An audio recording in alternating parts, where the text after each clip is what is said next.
pagi saudara-saudari sekalian, Shalom. Mari kita menenangkan hati, mengambil waktu teduh untuk mempersiapkan diri masuk dalam ibadah ini.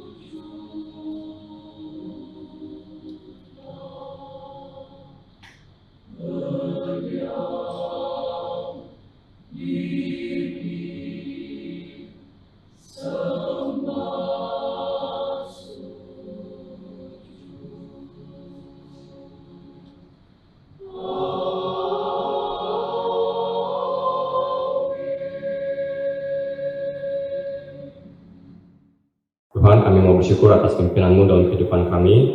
Jika pada pagi hari ini kami masih bisa berkumpul, walaupun secara online untuk beribadah kepada-Mu, ini semua hanyalah karena berkat anugerah-Mu saja. Tuhan, pimpin setiap petugas pelayan ibadah yang bertugas dan jemaat yang mengikuti secara online.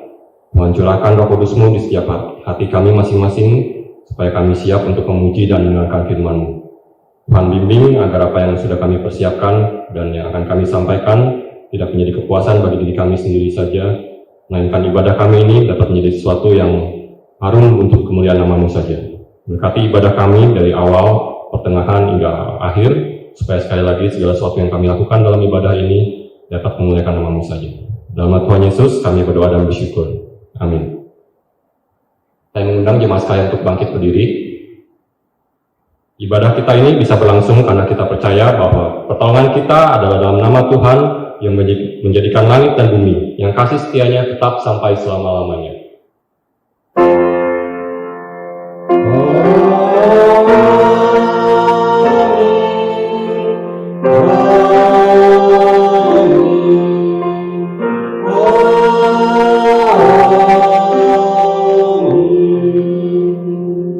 Kiranya kasih karunia dan damai sejahtera dari Allah, Bapa kita dan dari Tuhan Yesus Kristus menyertai jemaat sekalian.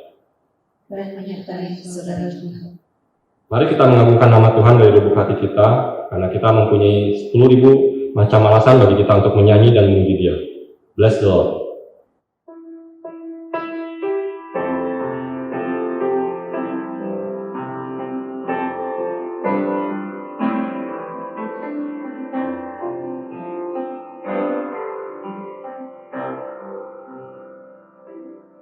Bless the Lord, oh my soul, oh my soul, worship His holy name.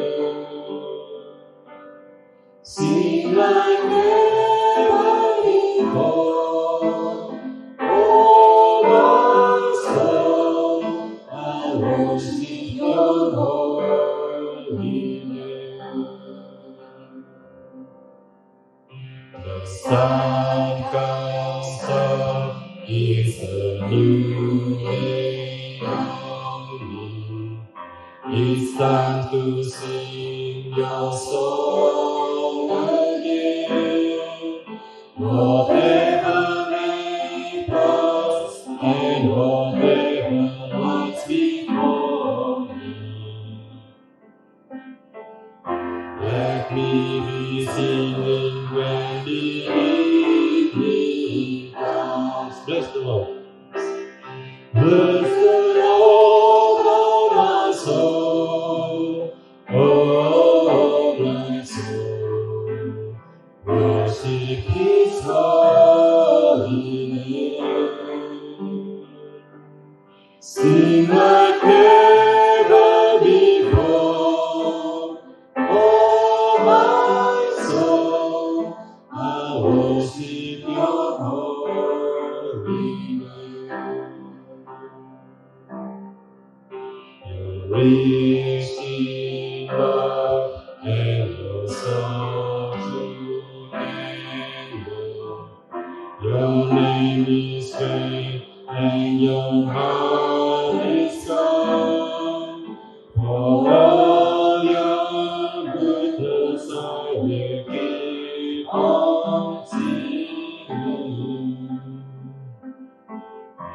10,000 reasons for my heart to find. Praise the Lord, my soul, oh my soul, worship His holy name. Sing like never before, oh my soul, I worship Your holy name.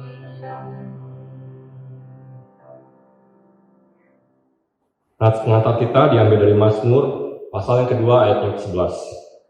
Beribadahlah kepada Tuhan dengan takut dan ciumlah kakinya dengan gemetar. Kita mempersiapkan diri masuki doa pengakuan dosa. Mari kita mengingat bahwa Tuhan telah menebus kita dengan darah Yesus yang mahal yang telah dikorbankan di kayu salib untuk menebus dosa kita. Mari kita tetap setia untuk hidup di jalan-Nya. Tetap setia.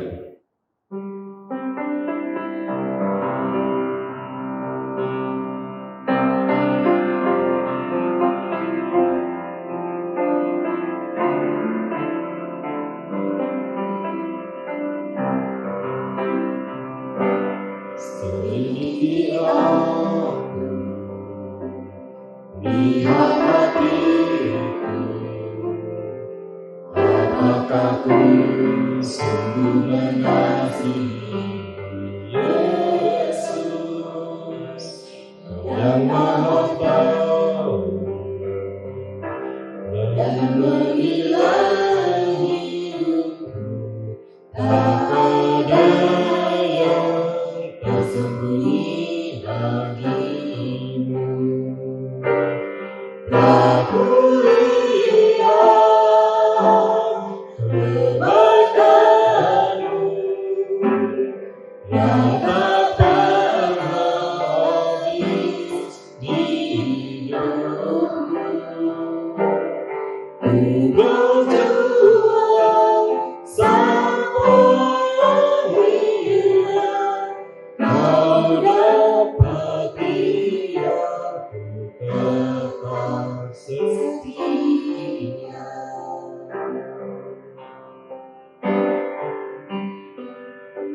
Selidiki aku, lihat hatiku, apakah ku sungguh mengasihi Yesus, Kau yang Maha Tahu dan menilai hidupku, tak ada yang tersembunyi bagimu. Aku lihat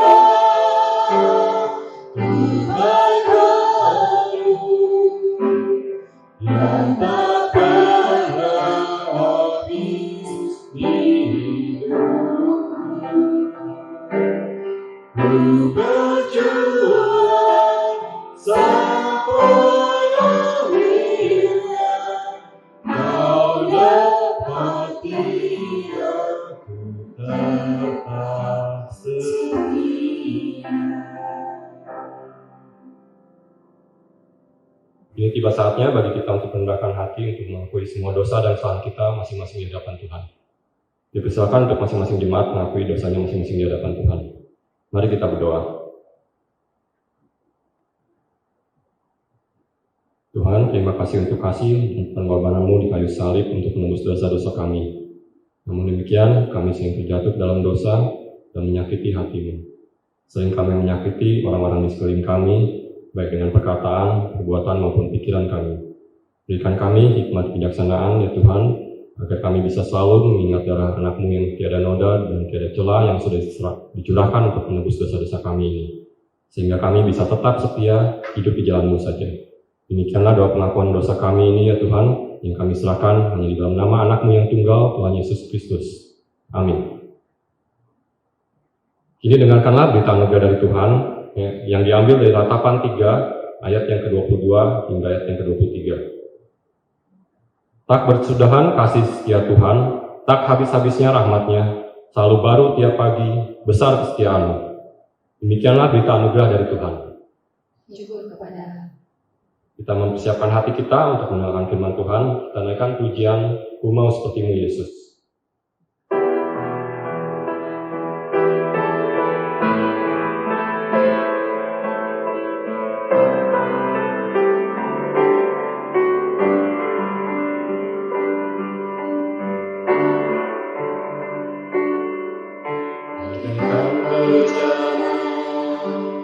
siap dibentuk, demikian hidupku di tanganmu, dengan urapan kuasa Roh-Mu, ku dibaharui selalu,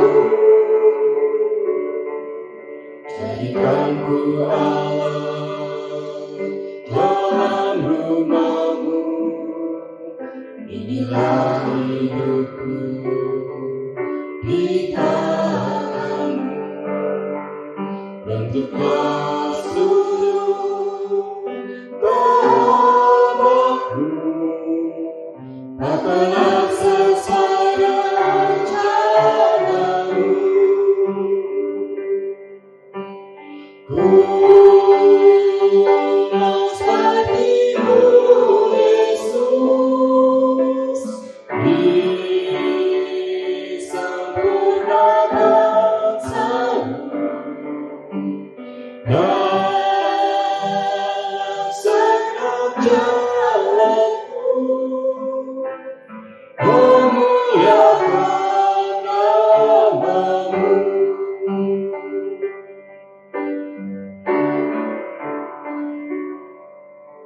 Bagaikan bejana siap dibentuk, demikian hidupku di tangan-Mu, dengan urapan kuasa Roh-Mu, ku dibaharui selalu, jadikan ku Allah dalam rumah-Mu, inilah hidupku di tangan-Mu, bentuklah seluruh kehendakku, pakailah sesuai rencana-Mu. Ku mau seperti-Mu, Yesus, disempurnakan selalu dalam segenap jalanku, memuliakan nama-Mu.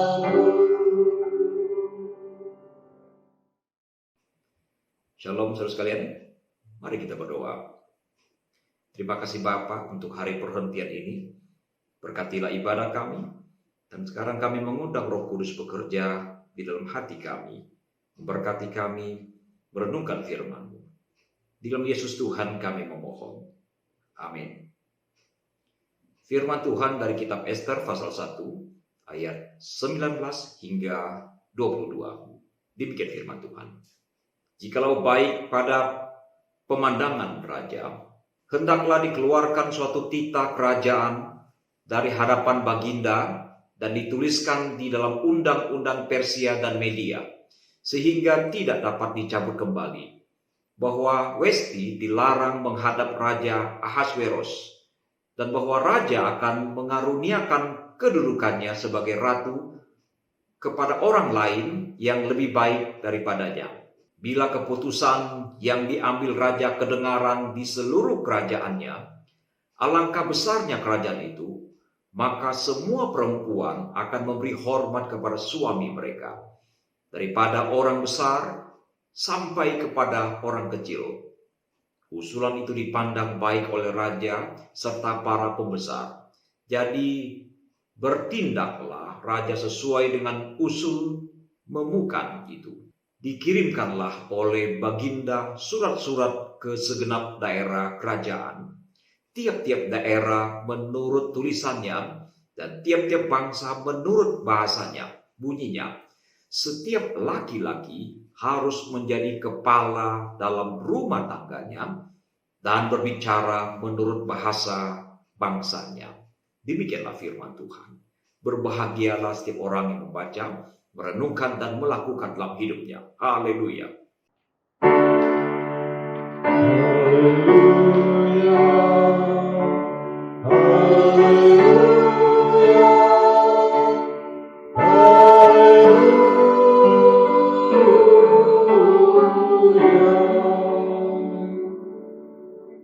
Sebuah survei yang dilakukan pada tahun 2017 menemukan bahwa pria juga bisa merasa teraniaya dan merasa takut pada pasangannya. Namun, kaum pria tidak mengakui dan mengutarakan hal ini kepada teman-temannya karena takut dibuli. Dalam survei terhadap 1.000 pria yang gagal di dalam pernikahan mereka, para pria diam-diam mengakui bahwa saking takutnya kepada istri mereka, kadang-kadang mereka tidak berani pulang ke rumah. Rasa takut itu biasanya diakibatkan karena beberapa hal, mulai dari pertengkaran, ledakan amarah istri, drama, sampai taktik pemerasan yang membuat mereka merasa tertekan. Ketika istri sedang marah atau mengamuk, suami biasa merasa stres dan panik karena hormon kortisol dan adrenalin berlimpah di dalam darah mereka. Siapa di antara saudara yang pernah atau sedang berada dalam kondisi seperti ini? Ayo, angkat tangan. Saudara sekalian, menurut Alkitab, hierarki yang benar dari sebuah keluarga Kristen adalah pria, suami dalam hal ini, adalah sebagai kepala keluarga. Ini tidak perlu diperdebatkan lagi, saudara. Mengapa demikian? Di dalam pembacaan Ester pasal 1, di sana ada seorang raja bernama Ahasverus. Di dalam sejarah dunia, namanya adalah Xerxes I. Dia adalah raja dari Persia, Iran sekarang ini. Dari tahun 486 sebelum Masehi hingga 465 sebelum Masehi. Ahasverus adalah anak dari Darius I. Ibunya bernama Atosa, putri dari Kores yang agung. Nah, Ahasverus ini menjadi raja atas 127 daerah yang terbentang dari India sampai ke Ethiopia. Pada tahun 483 sebelum Masehi, ia mengadakan sebuah pesta besar-besaran selama 180 hari dengan mengundang segenap pembesar dan tentara-tentara. Setelah pesta selesai, raja mengadakan perjamuan lagi selama 7 hari. Kali ini dia mengundang segenap rakyat yang berada di dalam benteng Susan. Nah, di dalam momen inilah Ahasverus bermaksud memanggil Ratu Westi untuk memamerkan kecantikannya kepada segenap rakyat. Tapi rupanya permintaan itu, perintah lebih tepatnya, ditolak, tidak diindahkan oleh Ratu Westi. Akibatnya raja sangat-sangat marah. Nah, atas petunjuk dari para penasehat, maka posisi Ratu Westi dicabut, digantikan oleh orang lain, dan kemudian ada sebuah usulan supaya dibuat sebuah undang-undang yang menyatakan bahwa seorang pria harus menjadi kepala rumah tangganya. Efesus pasal 5 ayat 22 hingga 23 juga memberikan informasi yang sama. Dikatakan, hai istri, tunduklah kepada suamimu seperti kepada Tuhan, karena suami adalah kepala istri. Saudara sekalian, apa akibatnya jika kepala keluarga lemah di dalam kepemimpinan? Ada beberapa kemungkinan yang akan terjadi. Yang pertama, keluarga itu berpotensi berjalan di dalam prinsip yang salah. Salah satu kemungkinan kejatuhan Hawa di Taman Eden adalah karena masalah kepemimpinan kepala keluarga yang lemah. Hal ini terlihat dalam Kejadian pasal 3 ayat ke-6.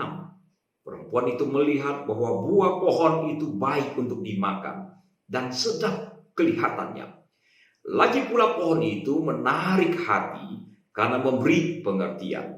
Lalu ia mengambil dari buahnya dan dimakannya dan diberikannya juga kepada suaminya yang bersama-sama dengan dia, dan suaminya pun memakannya. Seharusnya Adam bereaksi dengan keras tatkala istrinya mulai tertarik saat melihat buah di tengah-tengah taman itu. Dan terutama pada saat Hawa mulai memetik dan terlebih-lebih saat akan memakannya. Tetapi Alkitab tidak mencatat apapun reaksi dari sang kepala keluarga yang pertama itu. Padahal Adam tidak sedang bermain selancar di Hawaii ataupun tidak sedang belanja di Mangga 2. Ia ada bersama-sama dengan Hawa di tempat yang sama dan dia tidak sedang tidur. Dia ada bersama-sama dengan Hawa. Malahan ketika Hawa menyodorkan buah itu kepadanya, alih-alih menolak dan marah, ia ikut-ikutan memakannya. Selain persoalan ketaatan kepada Allah, jelas terlihat di sini adalah masalah leadership yang tidak berfungsi. Memang terkadang saat menjalankan kepemimpinan bisa timbul sedikit pergesekan. Oleh karena itu, sebagian kepala keluarga tertentu cenderung menghindari situasi seperti itu, sehingga menjadi permisif. Ya, daripada ribut-ribut, menimbulkan ketegangan, ya sudahlah, terserah kamu maunya apa. Jadi pada akhirnya si suami menjadi permisif. Ia membolehkan apa yang ia tahu sebetulnya tidak boleh. Coba Anda bayangkan apa yang bakal terjadi saat Hawa yang sudah kesemsem dengan buah yang di tengah-tengah taman itu, seperti katakan bahwa buah itu sedap kelihatannya, menarik hati karena memberikan pengertian. Dan saat bermaksud untuk memetik buah itu, dengan tiba-tiba dan serta-merta Adam mencegahnya dengan tegas. Apakah ini tidak akan menimbulkan ketegangan? Bisa-bisa akhirnya Adam mesti tidur di ruang tamu. Padahal seharusnya Hawa hormat dan taat kepada suaminya. Sama seperti orang Kristen. Taat dan hormat kepada Yesus, sang kepala gereja. Di dalam banyak kasus, menghindari keributan Allah demikian. Pada akhirnya hanya akan menghasilkan sebuah bom waktu yang akan meledak dengan daya ledak yang dahsyat. Apa akibatnya jika kepala keluarga lemah di dalam kepemimpinan? Kemungkinan yang kedua adalah sendi-sendi keluarga akan goyah. Sadarilah bahwa sebuah keluarga akan mengalami masalah yang rumit jika persoalan hierarki ini tidak dihormati dengan baik. Amsal 21 ayat 9 berkata, lebih baik tinggal pada sudut soto rumah daripada diam serumah dengan perempuan yang suka bertengkar.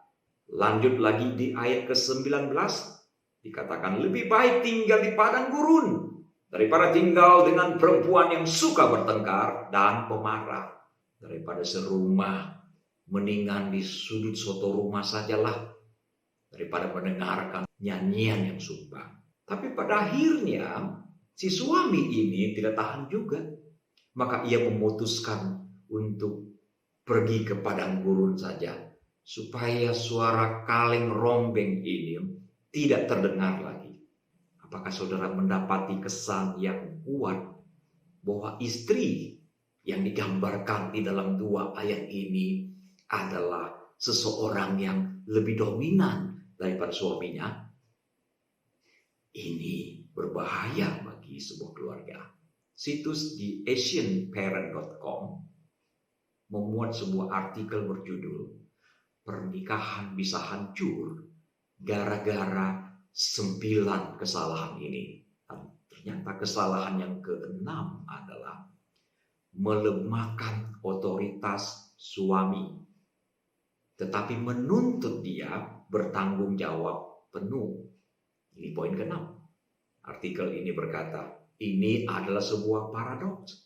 Dalam organisasi apapun harus ada pemimpin. Seseorang yang harus bertanggung jawab, termasuk dalam rumah tangga. Jika istri menganggap suami adalah kepala rumah tangga, maka jangan melemahkan otoritasnya sebagai pemimpin. Benar, saudara. Survei yang saya kutip di bagian pendahuluan khotbah ini telah membuktikan bahwa suami-suami yang takut pada istri itu berpotensi besar membawa akibat kegagalan di dalam berumah tangga. Tapi ada wanita yang merasa bangga karena merasa berhasil menaklukkan suaminya, sehingga suami tidak berdaya berada di bawah ketiaknya. Ini tindakan yang keliru, ibu-ibu. Sampai kapanpun hierarki yang benar itu tidak akan berubah. Dan mengubah hierarki akan membuat keluarga harus membayar harga yang sangat tinggi. Jangan pernah mengira bahwa suami yang berhasil dikontrol, dikendalikan oleh seorang istri akan merasa berbahagia dan bersukacita dalam hidupnya. Betul tidak? Hai pasukan suami takut istri. Halo ibu-ibu, kalau suami tidak cepat mati sebagai akibat dari tekanan batin, mungkin ia akan mencari ketenangan di luar sana.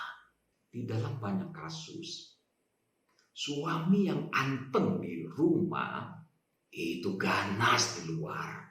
Karena hukumnya sangat sederhana, saudara. Suami yang tidak kenyang di rumah akan mengenyangkan dirinya di luar rumah. Suami yang merasa tidak dihormati akan cepat respect, ditaklukkan oleh orang-orang yang menghormatinya. Dan suami yang merasa tidak disayangi akan sangat cepat terpikat oleh orang-orang di luar yang menyayanginya. Tapi jangan lupa kaum pria, situasi kondisi yang sama juga terjadi kepada pihak wanita. Apa akibatnya jika kepala keluarga lemah di dalam kepemimpinan? Kemungkinan yang ketiga adalah keluarga akan berjalan tanpa pemimpin. Ini pasti kondisi yang tidak ideal, saudara. Tanpa kepemimpinan akan membuat sebuah keluarga berjalan dalam kondisi yang tidak tertata dengan baik, tidak disiplin, dan berjalan sendiri-sendiri tanpa patokan arah yang pasti. Imam besar Eli, sekalipun dia adalah seorang imam besar, tetapi dia sangat lemah di dalam kepemimpinan sebagai kepala keluarga. Nampak jelas ia tidak menjalankan perannya dengan baik. Sehingga Tuhan berkata bahwa ia tidak memarahi anak-anaknya, Hofni dan Pinehas, yang berbuat dursila di depan kemah pertemuan.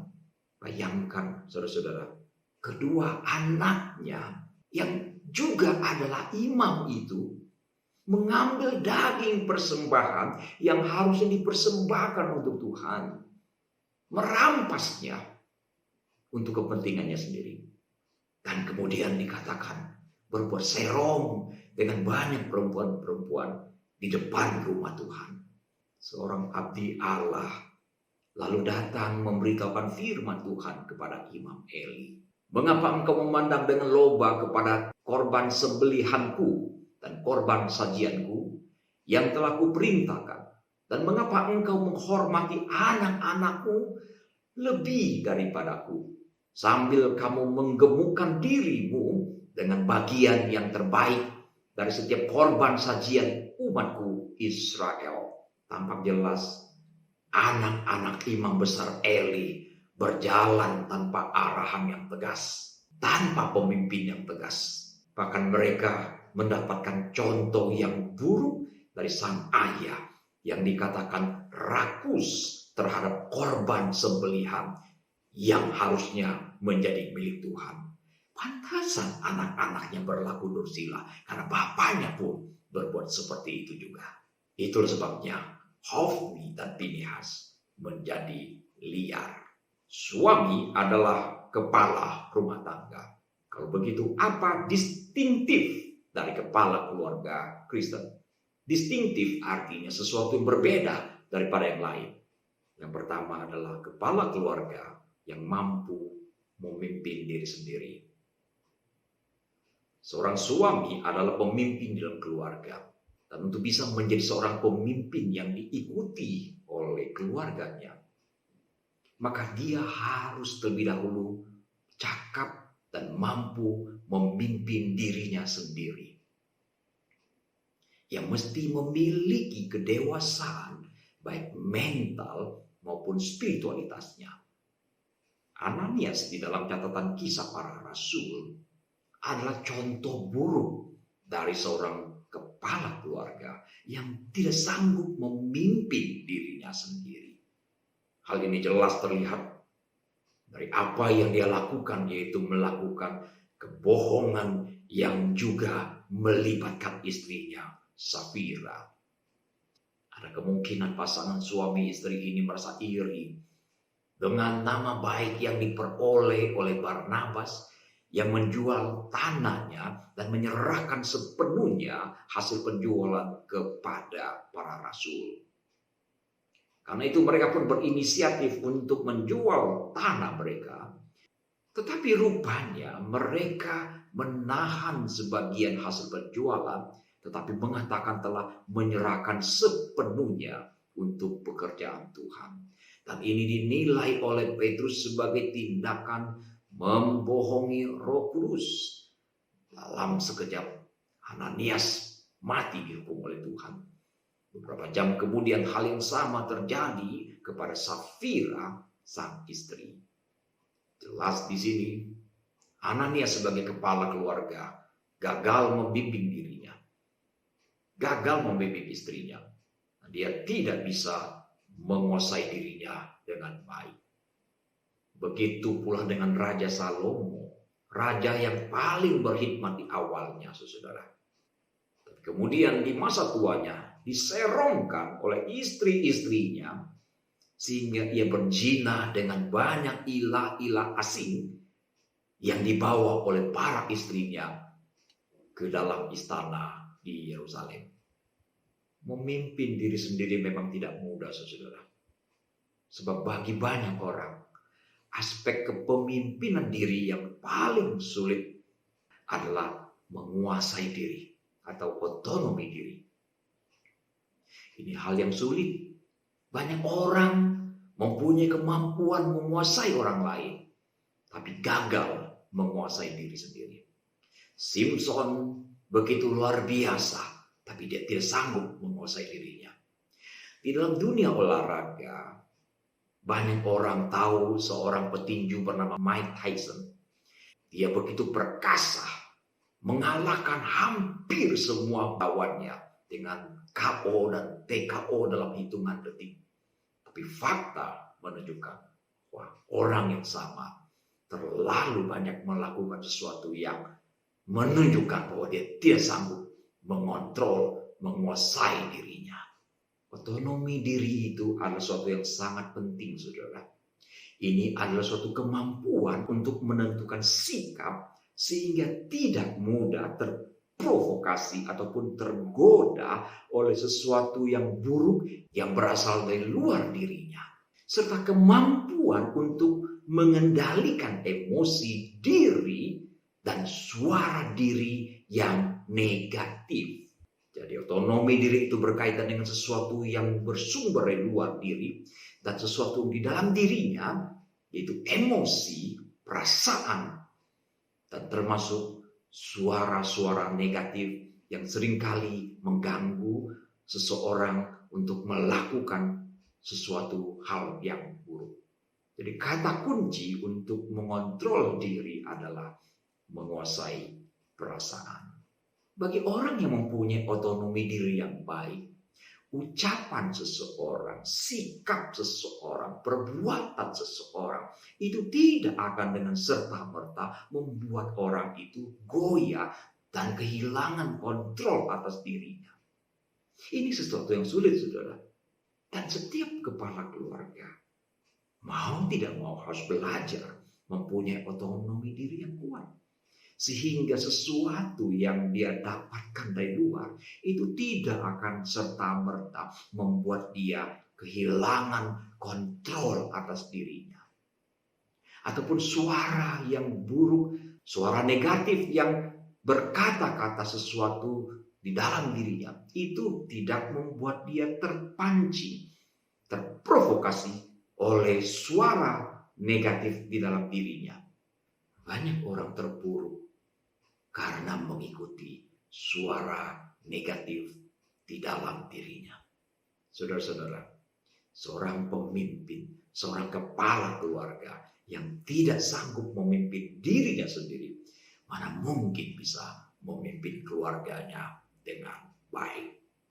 Ini menjadi tantangan bagi saudara dan saya untuk belajar memimpin diri sendiri terlebih dahulu. Distintif yang kedua adalah kepemimpinan yang bertanggung jawab. William Hendrickson, seorang sarjana perjanjian baru, berkata bahwa Tuhan sudah menetapkan tanggung jawab utama rumah tangga di pundak seorang suami. Tuhan menugaskan istri untuk menghormati suami. Namun menjadi kepala, kata William, bukanlah berarti suami bebas mendominasi istrinya. Tuhan tidak pernah memandang perempuan berada di posisi setelah laki-laki. Ia menegaskan hal itu, bahwa kita semua memiliki nilai dan kedudukan yang sama, setara. Galatia 3 ayat 28. Jadi saudara, yang harus digarisbawahi di sini adalah tentang tanggung jawab, bukan persoalan dominasi. Setiap pemimpin pasti mempunyai tanggung jawab, saudara. Seorang kapten kapal mempunyai tanggung jawabnya sebagai kapten kapal. Seorang pendeta mempunyai tanggung jawabnya sebagai pendeta. Begitu pula dengan kepala keluarga, mempunyai tanggung jawabnya sebagai kepala keluarga. Lantas apa yang menjadi tanggung jawab seorang kepala keluarga? Situs dosenpsikologi.com mendata ada 15 tanggung jawab seorang ayah atau seorang suami dalam sebuah keluarga. Mari simak saudara. Tanggung jawab pertama adalah kepemimpinan keluarga. Kedua adalah pelindung keluarga. Ketiga, penyedia segala kebutuhan. Keempat, pemberi kasih sayang. Kelima, pembimbing di dalam keagamaan. Keenam, motivator. Ketujuh, memberikan teladan. Kedelapan, memberi perhatian. 9, pengajar. 10, melatih kedisiplinan. 11, memberi waktu berkualitas. 12, selalu siaga. 13, teman curhat. 14, asisten rumah tangga. Ini bukan PRT dalam pengertian umum, saudara. 15 adalah penghibur.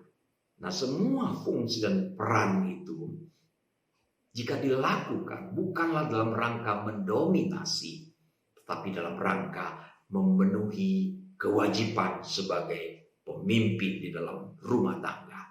Dari 15 poin itu, jika saudara merasa belum cukup, silakan tambahkan sendiri. Akan tetapi sebaiknya tanggung jawab itu jangan dikurangi, saudara. Nah, sekarang dari sekian banyak tanggung jawab yang dituliskan itu, apakah semua tanggung jawab itu sudah dilaksanakan? Kalau sudah, apakah sudah maksimal? Mari kita gumuli bersama-sama. Saudara sekalian. Distintif yang ketiga adalah konsep pemimpin pelayan. Sebagai seorang pemimpin, kekeliruan yang sering kali kita lakukan adalah kita menjalankan gaya kepemimpinan yang bersifat eksploitatif, di mana pemimpin menuntut orang-orang yang ada di bawahnya untuk melayani diri kita sebagai atasan ataupun sebagai bos. Padahal Tuhan Yesus tidak mengajarkan konsep kepemimpinan yang bersifat eksploitatif. Sebaliknya, dia mengajarkan kepemimpinan yang bersifat penata layanan. Perhatikan prinsip yang diajarkan oleh Tuhan Yesus. Dia berkata, barang siapa ingin menjadi besar di antara kamu, hendaklah ia menjadi pelayan. Dan barang siapa ingin menjadi terkemuka di antara kamu, hendaklah ia menjadi hambamu. Sama seperti anak manusia datang bukan untuk dilayani, melainkan untuk melayani dan untuk memberikan nyawanya menjadi tebusan bagi banyak orang. Jadi Yesus katakan barang siapa ingin menjadi besar, ingin menjadi pemimpin, maka dia haruslah menjadi seorang pelayan. Di dalam dunia kepemimpinan modern, istilah servant leadership menjadi sangat-sangat menonjol. Istilah ini pertama kali dikembangkan oleh seorang bernama Robert Greenleaf pada tahun 1970 dalam bukunya The Servant of Leader. Robert Greenleaf pernah menjabat sebagai wakil presiden dari perusahaan telekomunikasi Amerika AT&T. Dan dia juga adalah seorang pendiri dari Greenleaf Institute of Servant Leadership.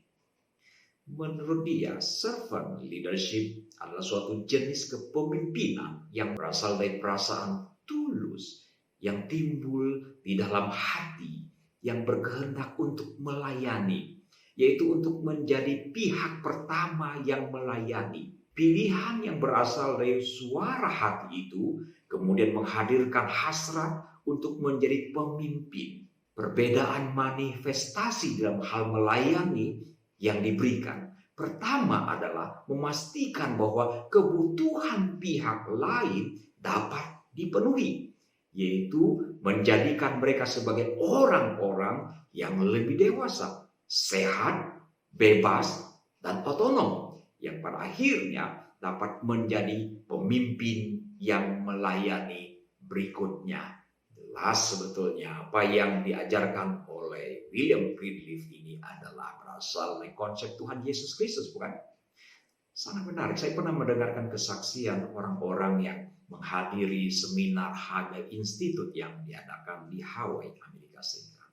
Seminar ini biasanya berlangsung hingga 1 bulan penuh, saudara. Mengundang begitu banyak peserta untuk hadir dari berbagai belahan dunia. Para peserta pergi dengan biaya yang sangat-sangat kecil. Ada cerita yang menarik, dikatakan dalam suatu kesempatan seminar. Setelah seminar selesai, menjelang penutupan seminar, panitia memperkenalkan seorang pria bersama dengan istrinya yang telah memberikan persembahan sebesar 4 juta US dollar. Pria itu dipanggil untuk maju ke depan dan memberikan kesaksian. Dia katakan dia membutuhkan waktu yang sangat lama untuk dapat antrian memberikan persembahan. Dia sangat rindu bisa memberikan persembahan dan terlibat di dalam pelayanan.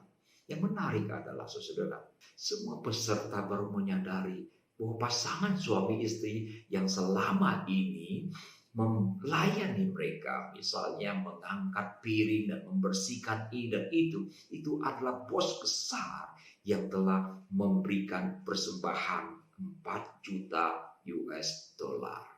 Orang yang mampu memberikan persembahan sebesar itu pasti bukan orang sembarangan, orang berandal, orang yang sangat terhormat. Tetapi di tempat itu mereka merendahkan hati, melayani di dalam hal-hal yang nampaknya sepele. Tidak menonjolkan diri, tidak menjadi bos karena telah memberikan yang baik, yang besar, tapi justru merendahkan hatinya. Luar biasa. Inilah contoh kepemimpinan leadership yang sangat baik. Servant leadership. Dan setiap kepala keluarga ada baiknya mendalami konsep ini. Dan kita sama-sama belajar bagaimana menjadi kepala keluarga yang melayani keluarga. Yang keempat, yang terakhir adalah kepala keluarga yang tegas sekaligus fleksibel. 1 Samuel 2 ayat 22. Eli telah sangat tua. Apabila didengarnya segala sesuatu yang dilakukan anak-anaknya terhadap semua orang Israel, dan bahwa mereka itu tidur dengan perempuan-perempuan yang melayani di depan pintu kemah pertemuan, berkatalah ia kepada mereka, "Mengapa kamu melakukan hal-hal yang begitu? Sehingga ku dengar dari segenap bangsa ini tentang perbuatan-perbuatanmu yang jahat itu. Janganlah begitu anak-anakku. Bukan kabar baik yang ku dengar itu, bahwa kamu menyebabkan umat Tuhan melakukan pelanggaran. Jika seseorang berbuat dosa terhadap seseorang yang lain, maka Allah yang akan mengadili. Tetapi jika seseorang berdosa terhadap Tuhan, siapakah yang menjadi perantara baginya?" Imam Eli nampaknya menjadi teman yang baik bagi anak-anaknya, tetapi tidak menjadi ayah yang baik. Sebab sebagai seorang ayah, tidak cukup bagi dia hanya memberikan beberapa kalimat nasihat. Mesti lebih daripada itu. Imam Eli seharusnya menunjukkan sikap yang tegas terhadap kebobrokan yang dilakukan oleh anak-anaknya itu. Sebab ini menyangkut masalah hidup dan mati, menyangkut murka Allah. Saudara sekalian, orang tua zaman dulu tegas tetapi tidak fleksibel. Nah sekarang orang tua sangat fleksibel tetapi tidak tegas. Kepala keluarga mesti menerapkan konsep sebagai ayah dan sebagai seorang teman yang baik bagi seisi keluarganya. Dan untuk itu dia perlu memperhatikan konteks yang pas. Seorang pria mesti menjadi teman yang baik sekaligus menjadi suami yang tegas untuk istrinya juga. Apa bedanya saudara? Berbicara tentang hubungan pertemanan itu bersifat linier, sejajar. Sedangkan bicara hubungan orang tua dan anak atau suami dan istri itu berbicara tentang hierarki. Ini berbicara tentang menempatkan diri pada posisi yang pas, yang tepat. Anak-anak zaman milenial cenderung menempatkan orang tua mereka sebagai teman, tapi kurang pandai menempatkan orang tua mereka sebagai orang tua yang harus dihormati, yang harus ditaati. Saudara sekalian, di dalam konteks ini, seorang kepala keluarga seharusnya tegas sekaligus fleksibel. Dan yang terpenting dari itu semua adalah sang kepala keluarga mesti mengikuti prinsip-prinsip dan nilai-nilai Kristiani. Percuma menuntut anak dan istri untuk melakukan ini dan itu kalau kepala keluarga sendiri tidak beres dan hidupnya kacau. Seorang kepala keluarga mesti memimpin keluarganya dengan tegas untuk hal-hal yang bersifat prinsipil. Tapi bukan keras. Walaupun nuansanya sangat-sangat tipis. Kadang-kadang tegas itu bisa dirasakan sebagai keras, otoriter, bahkan mau menang sendiri. Benar, saudara, kepala keluarga harus tegas untuk hal-hal yang bersifat prinsipil. Dan Eli tidak lakukan ini. Kepala keluarga boleh berkompromi untuk hal-hal yang sebaliknya. Tidak masalah kita melibatkan seisi keluarga untuk berdiskusi, untuk memberikan pendapat, bahkan voting. Misalnya untuk menentukan mau makan di mana, mau makan makanan apa, pergi ke restoran mana, silakan saudara bervoting ria.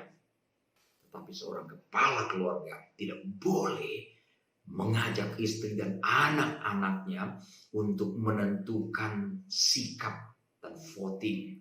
Mau pergi ibadah atau pergi piknik ke pulau. Jadi yang dibutuhkan di sini adalah kepekaan dari seorang kepala keluarga. Untuk membedakan hal-hal yang betul-betul prinsip yang tidak boleh dikorbankan. Hal-hal sekunder yang bisa dikompromikan.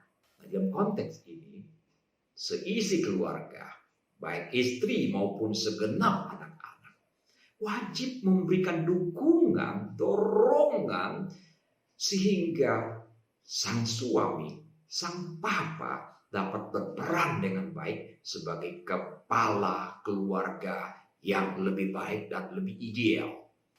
Segenap anggota mesti menyadari bahwa di dalam kasus dan kondisi tertentu, seorang pemimpin termasuk kepala keluarga tidak bisa memuaskan semua orang. Kepala keluarga adalah seorang pemimpin. Besar kemungkinan dia tidak bisa memuaskan semua orang. Steve Jobs pernah berkata, "If you want to make everyone happy, don't be a leader. Sell ice cream." Jika Anda ingin semua orang gembira, jangan menjadi seorang pemimpin. Jadilah seorang penjual es krim. Pria sebagai kepala keluarga adalah seperti seorang nahkoda kapal yang harus menentukan arah dan tujuan dari pelayaran kapal itu. Kepala keluarga adalah pemimpin. Mesti didukung. Nah, saudara-saudara, begitu pentingnya mendapatkan seorang suami yang bisa menjadi kepala rumah tangga yang ideal. Sebab mendapatkan kepala keluarga yang tidak bisa memimpin keluarganya, besar kemungkinan akan membuat keluarga itu menjadi berantakan, tidak karuan. Tapi mana ada pria, calon suami yang 100% sudah sempurna. Jika seorang perempuan muda bermaksud mencari suami yang sempurna, maka seumur hidup dia tidak akan pernah menikah. Kuncinya adalah jangan menikah dengan sembarangan orang. Dan kalau sudah memilih untuk menikah, dukunglah suami untuk menjadi pemimpin yang baik, menjadi kepala keluarga yang baik.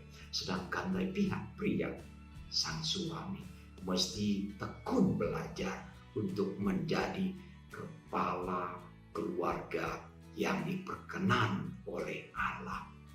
Semakin hari, semakin bertumbuh, semakin ideal. Tuhan berkati kita semua. Amin. Terima kasih Bapa untuk ayat firman Tuhan yang mengajari kami.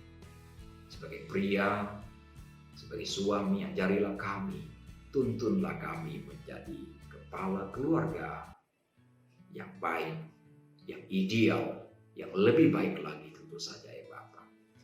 Sadari dalam banyak hal, sebagai kepala keluarga kami belum menjalankan peran kami secara maksimal. Maafkan kami Tuhan, berikanlah hikmat kepada kami. Dan biarlah Tuhan juga menggerakkan seisi keluarga untuk mendukung kaum pria sebagai kepala keluarga agar dapat menjalankan fungsi dengan lebih baik lagi dan memuliakan Engkau ya Bapa. Berkatilah keluarga-keluarga Kristen. Dalam Yesus Tuhan kami naikkan doa kami. Amin. Saya mengundang jemaat sekalian untuk bangkit berdiri.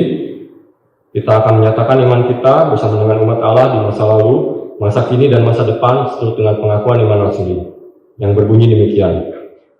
Aku percaya kepada Allah, Bapa yang Maha Kuasa, Khalik langit dan bumi, dan kepada Yesus Kristus, Anaknya yang tunggal, Tuhan kita, yang dikandung daripada Roh Kudus, lahir dari anak darah Maria, yang menderita sengsara di bawah pemerintahan Pontius Pilatus, disalibkan, mati dan dikuburkan, turun ke dalam kerajaan maut. Pada hari yang ketiga, bangkit pula dari antara mati, naik ke surga, duduk di sebelah kanan Allah, Bapa yang Maha Kuasa, dan dari sana Ia akan datang untuk menghakimi orang hidup dan yang mati. Aku percaya pada Roh Kudus, Gereja yang kudus dan am, persekutuan orang kudus, pengampunan dosa, kebangkitan orang mati, dan hidup dan kekal. Amin. Jemaat silakan duduk kembali. Ini tiba saatnya kita untuk memberikan korban syukur persepuluhan kita kepada Tuhan. Jemaat dapat memberikan persembahan perpuluhan ini dengan masukkannya ke dalam amplop, tulis tanggal ibadah kita. Setelah kita dapat bertemu kembali di gedung gereja, jemaat dapat menyetorkan amplop ini kepada gereja. Atau jemaat bisa menyetorkan persembahannya langsung ke TU gereja, di gereja setiap hari Selasa hingga hari Minggu, dari jam 9 sampai jam 4. Jika jemaat ingin mentransfer atau menggunakan QRIS untuk menyetorkan persembahannya, jemaat bisa mentransfernya ke rekening gereja untuk telah dilayani. Nah, pengantar persembahan kita diambil dari Maleakhi 3 ayat yang 10. Bawalah seluruh persembahan persepuluhan itu ke dalam rumah perbendaharaan, supaya ada persediaan makanan di rumahku, dan ujilah aku, firman Tuhan semesta alam, apakah aku tidak membukakan bagimu tingkap-tingkap langit dan mencurahkan berkat kepadamu sampai berkelimpahan. Sebelumnya, mari kita berdoa. Tuhan, terima kasih untuk firman Tuhan yang telah kami terima. Tuhan memberkati pelayanan pendeta di sekeluarga. Tuhan, kami mau berterima kasih juga atas berkat anugerah dan pimpinan-Mu di dalam kehidupan kami, di mana saat ini kami hendak memberikan ucapan syukur kami kepadamu. Berkati jemaat-Mu di tempat ini, berikan hikmat pada segenap pengurus yang mengolah persembahan ini, sehingga persembahan kami ini bisa dipakai untuk memperluas pekerjaan Tuhan di muka bumi, terutama di gereja-Mu di tempat ini. Dalam nama Tuhan Yesus kami berdoa dan bersyukur. Amin. Kita bersyukur untuk semua berkat Tuhan dalam kehidupan kita, sehingga kita bisa memberikan persembahan persepuluhan kita ini dengan bersuka cita. Kita iringi persembahan kita dengan pujian besar anugerah-Mu.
Semakin hari, semakin bertambah bersama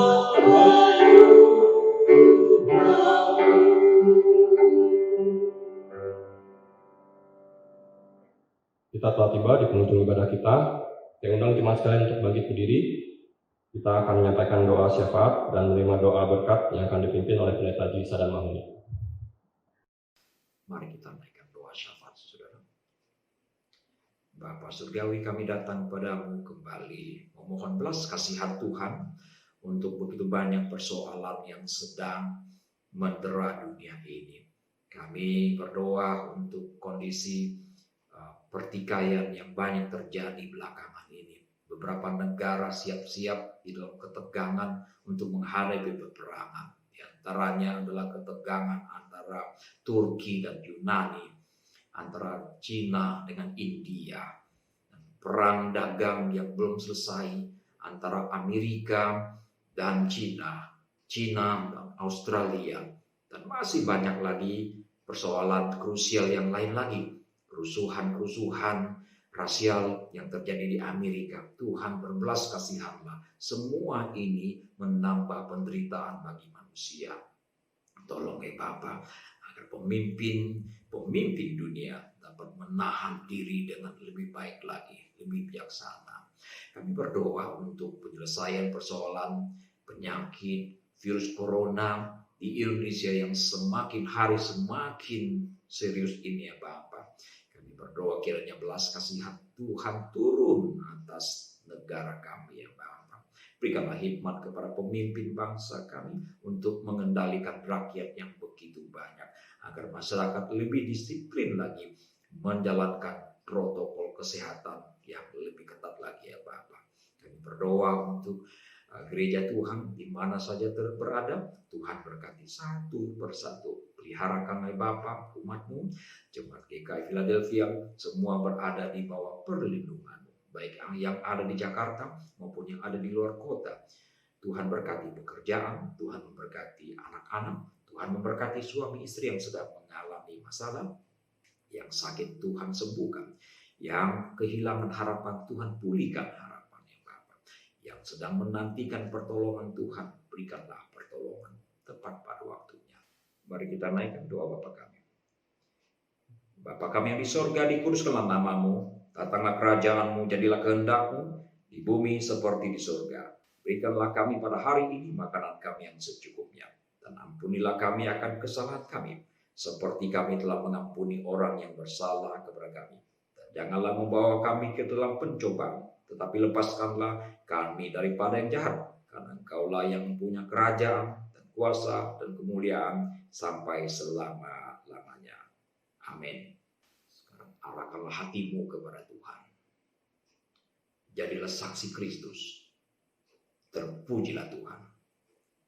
Terimalah berkat Tuhan. Tuhan memberkati engkau dan melindungi engkau. Tuhan menyinari engkau dengan wajahnya dan memberi engkau kasih karunia. Tuhan menghadapkan wajahnya kepadamu dan memberi engkau damai sejahtera sekarang sampai selama-lamanya.